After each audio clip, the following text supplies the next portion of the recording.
Shalom, Kal Halalim La Yahweh Bahasham, Yahweh Shai Bahasham, Rukaha Kodash. Double honor goes out to the apostles and elders of Great Millstone, and Shalom to the elect scattered throughout the four corners of the earth. Lord willing, this one will be quick, edifying. It will be through the Spirit. Just scrolling down, LinkedIn, and social media. It's been came to my attention, that the employment space, job seekers, have it very rough. There's a lot of fake jobs. The wages don't quite cut it for certain roles that people are seeking. In general, it's like pretty much what it is because we're living in a, I heard the elder Yashawan say it. This is economic slavery.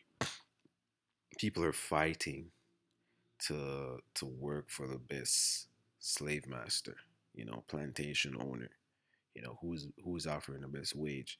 And there's hundreds of people fighting for these roles, Edomites as well, which they're gonna always be favored amongst the other nations, especially you, Jakes. The point is, we live in a world where wages are not just, people are not paid um, in a righteous way according to the scriptures in a way that they should be rewarded for their service. You're slaving and working so hard for these crackers to not treat you properly, you know? Mind you, it's pretty much impossible for people to land certain jobs. Majority of people. That's the reality. It's a terrible time now.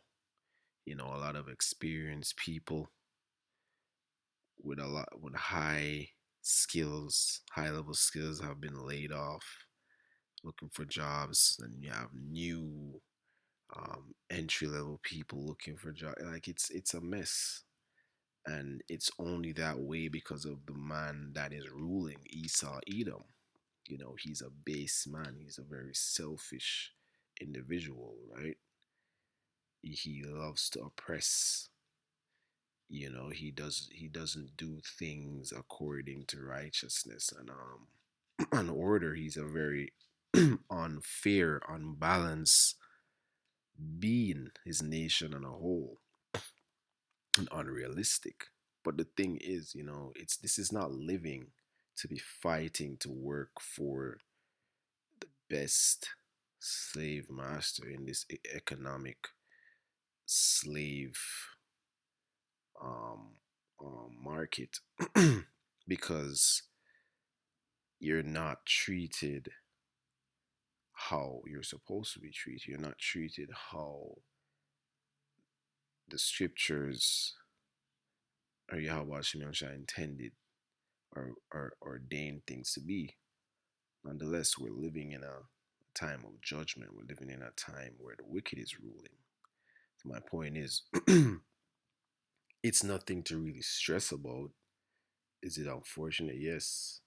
The money may not be enough. The scriptures speak about that, in many different ways. So this is Baruch chapter 3, verse 8. It reads, Behold, we are yet this day in our captivity, where thou hast scattered us for a reproach and a curse, and to be subject to payments. So what's tied to all of this job seeking? People have bills to pay. People have their life to take care of. They have groceries to take care of. They have children to take care of. People get paid a small penny and they don't get to see any of it because it's going to payments, whatever it may be, taking care of your child, your woman, yourself, your car, rent. And it goes on to read, according to all the iniquities, Salakia, of our fathers, which departed from Yahweh power. So ultimately, we know this is talking about Deuteronomy 28, verse 48, and it reads, Therefore shalt thou serve thy enemy, Therefore shalt thou serve thy enemy, which Yahweh Hashem Yahushai shall send against thee in hunger and thirst and nakedness and want of all things, and he shall put a yoke of iron on your neck until he have destroyed thee. And now this is mental slavery. You know, we still have those yokes around our necks. That's why we're subject to, applying for jobs, going to interviews, landing these jobs, working, money's not enough, working crazy hours, unrealistic hours, that don't match the wages. Food is raising in prices, rent is going up every year, things get more expensive, wages don't increase, right? But this man is gonna be judged for ruling in this way. Yahweh Shemel put the spirit on him to do these things so he can be destroyed. Simply put, because our people are being destroyed by things like this. This is not life.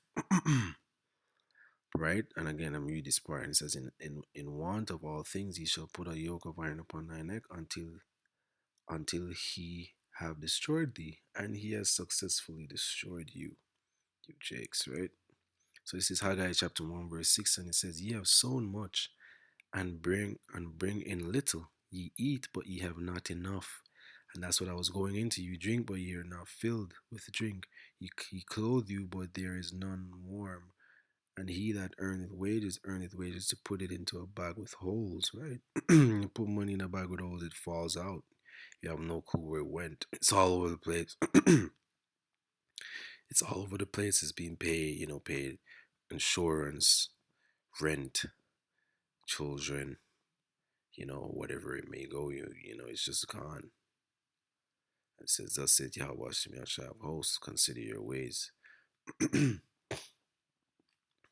And it's also what I saw. I saw this executive, this transvestite transformer man that fancies himself a woman now, talking about all the challenges that it faced, getting to where it got, and that's just terrible, that we have to entertain and just can't do anything about things such as that, things such as um changing of kinds, telling, having a voice, and having a say in hiring people, and you know being being over people, and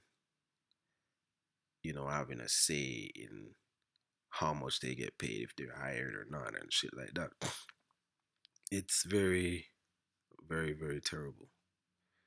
But this is the spirit of Esau here. Psalm 73, verse 8, and it says, they are corrupt.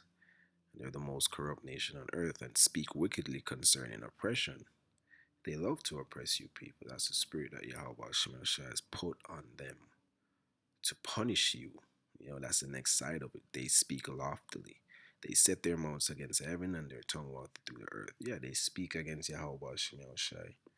You know, yeah, they don't walk in the way of knowing that they are being controlled by Yahweh Shemashah. They think it's in their mind and their power, and that's because they're deceived.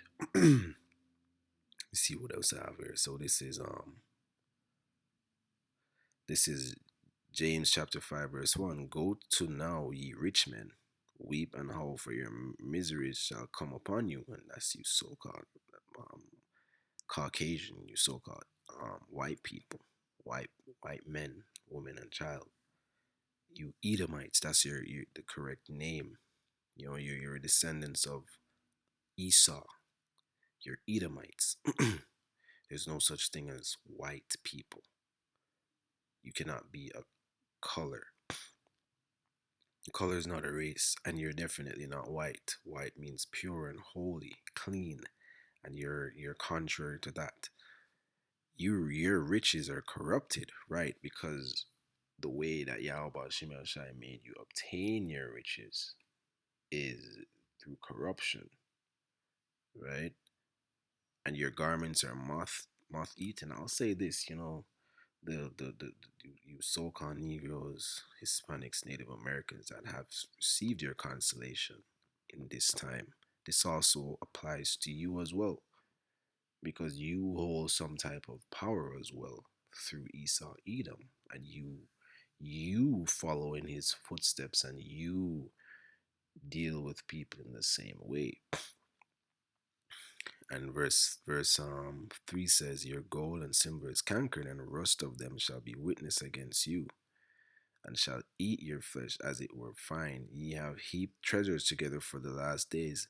Verse 4, behold, the hire of the laborers who have reaped down your fields, which is of you, kept back by fraud, crieth and cries of them which have reaped, are entered into the ears of Yahweh Shemel Shai of Sabaoth.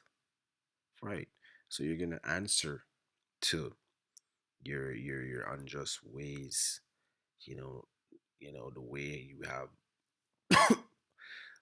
of dishonored people, working for you, you know.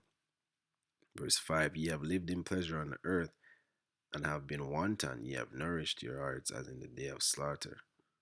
You have condemned and killed the just, he doth not resist you. This was a point, you know, the laborers are us, today. And they're working wherever you're working. If you're working remotely, you're working in a building, you're working in factories, you're working in supermarkets, you're working wherever you're working.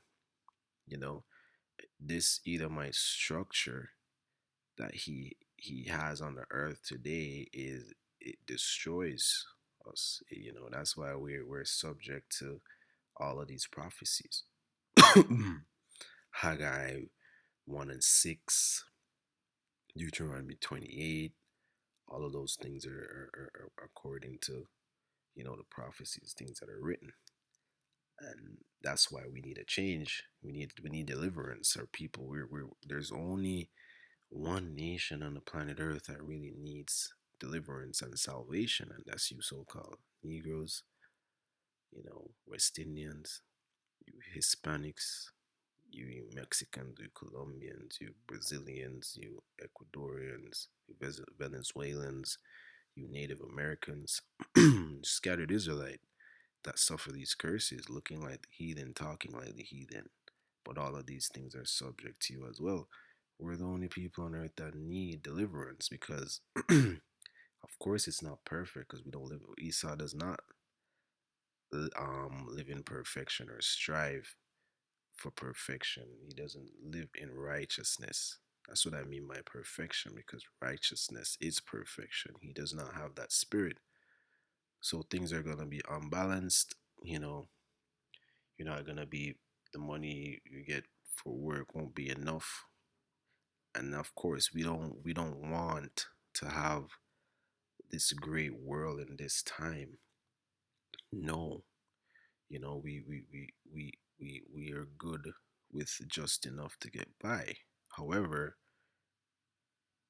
Esau has taken things too far and made things too difficult, and that's just by design.